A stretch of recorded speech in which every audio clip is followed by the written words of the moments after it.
that we have just done now. So I did a mechanism-like assay. We cannot really say that we are looking at mechanism-mental because it's very complicated what's happening. But what you can see is basically when you don't have frataxin, the initial rate of you have that kind of mechanism-mental. As soon as you put frataxin, you have there, although a low iron concentration, the two curves seems the same. At the higher the iron concentration, the more difference you start finding between the two curves. So frataxin seems to be an iron sensor that regulates the assembly of iron-sulfur cluster. Okay? Now, how do we try to link these? We have to try. This is a working model, and I'm obviously open and happy actually if any suggestion comes through.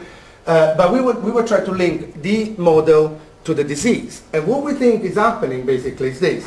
In a normal, in a healthy human or an healthy cell, what you have is a low iron concentration. IscS is activity, you make the iron-sulfur cluster, everything works fine.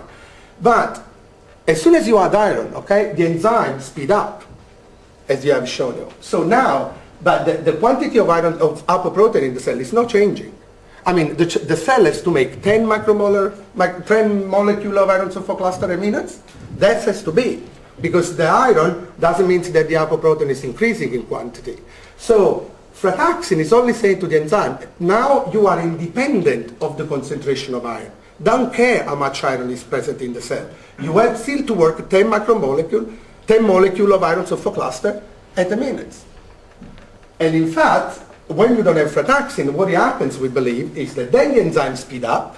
So when you have the patient, so you have the enzymes speed up, ISU keep making iron-sulfur cluster, but there is not enough apoprotein to deliver.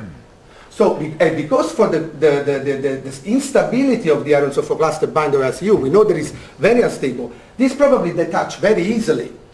And probably, you know, the iron at that point goes to a femtochemistry, so it goes from iron 2 to iron 3, create free radicals, and that's probably already going to basically at the end having the deposit of iron in the cell, but then causing the major problem of, you know, decreasing the activity of iron-sulfur cluster.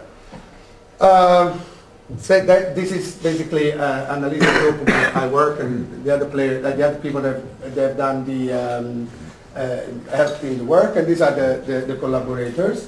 And I would like to thank you for the attention and the organizer for inviting me. Thank you.